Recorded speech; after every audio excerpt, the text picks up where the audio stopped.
2 Samuel 2. Unya, nagpakisayod si David sa Ginoo.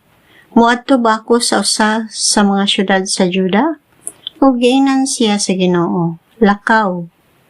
Mingon si David, hain may akong adtuon, ug mingon ang Ginoo, ang Hebron.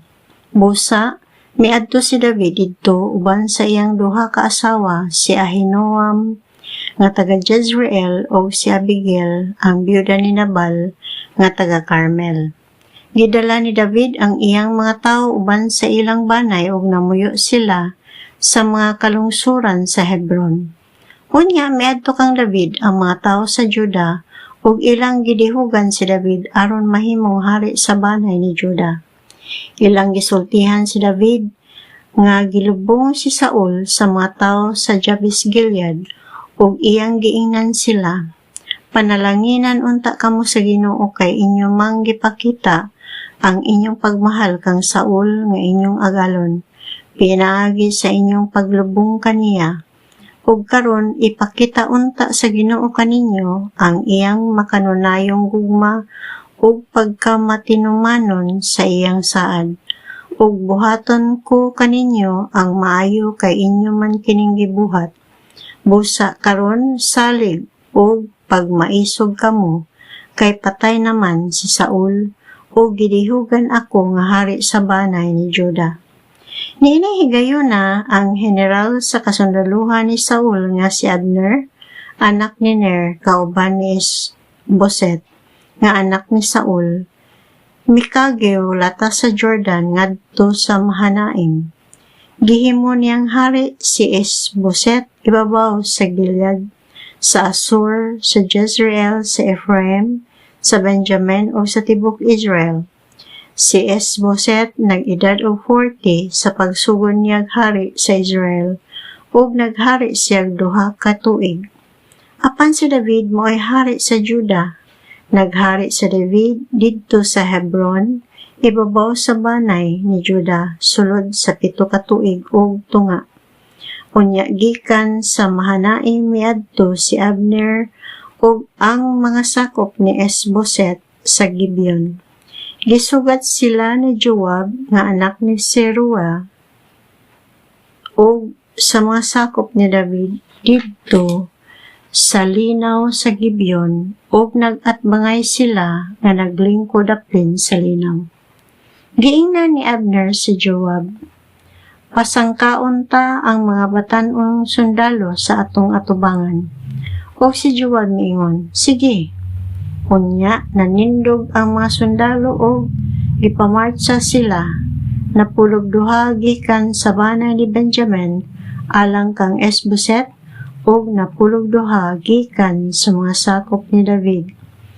O nagunitay ang matag usa sa ulo sa iyang kaaway o nagdunggabay sila sa ilang isig kakilid. Nining pagiha nagdungan silag kamatay.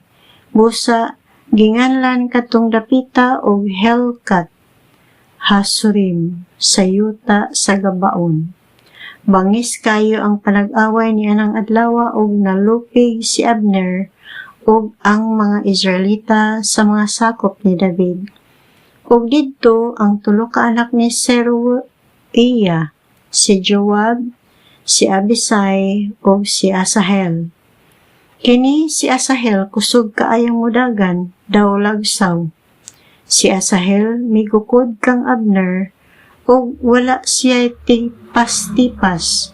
Unya milingi si Abner sa iyang luyo ug miingon, ikaw bisi, Asahel? Ug mitubag siya, ako. Ug giingnan siya ni Abner, tipas ngadto sa imong tuo, o sa imong wala ug patya ang usa sa mga batan-ong sundalo ug imo na ang iyang mga inagaw. Apan wala mo tipas si Asahel sa iyang paglutos kang Abner. Giingnan siya pag-usab ni Abner, ayaw ako gukda aron dili ko ikaw patyon. Unsaan kuman-on niya sa pag-atubang sa imong igsuon nga si Joab?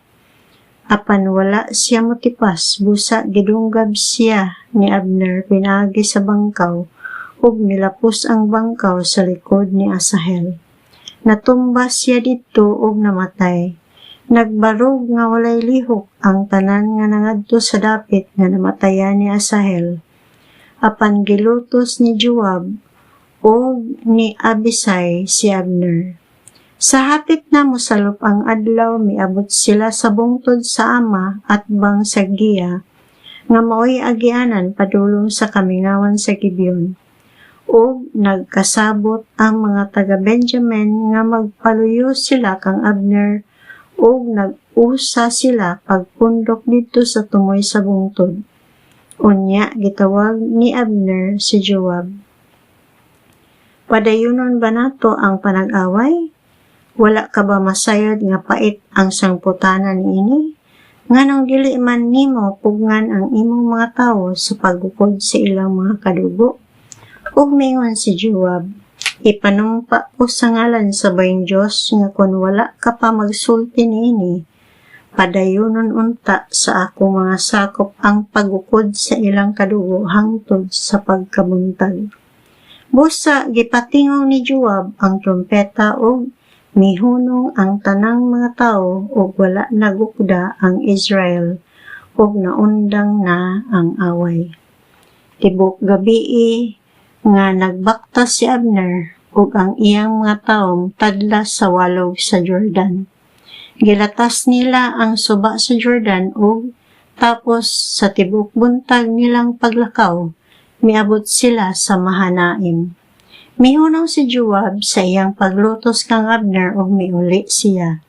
O sa dihang natigom niya ang iyang mga tao, nakita nila nga 19 katawo sa mga sakop ni David ang namatay, wala pay labot kang Asahel.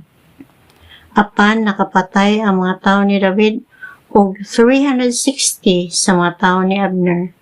Unya gikuha nila si Asahel ug gilubong nila siya sa lubnganan sa iyang amahan didto sa Bethlehem. Tibok gabii nga nagbakta si Joab ug ang iyang mga sakop ug buntag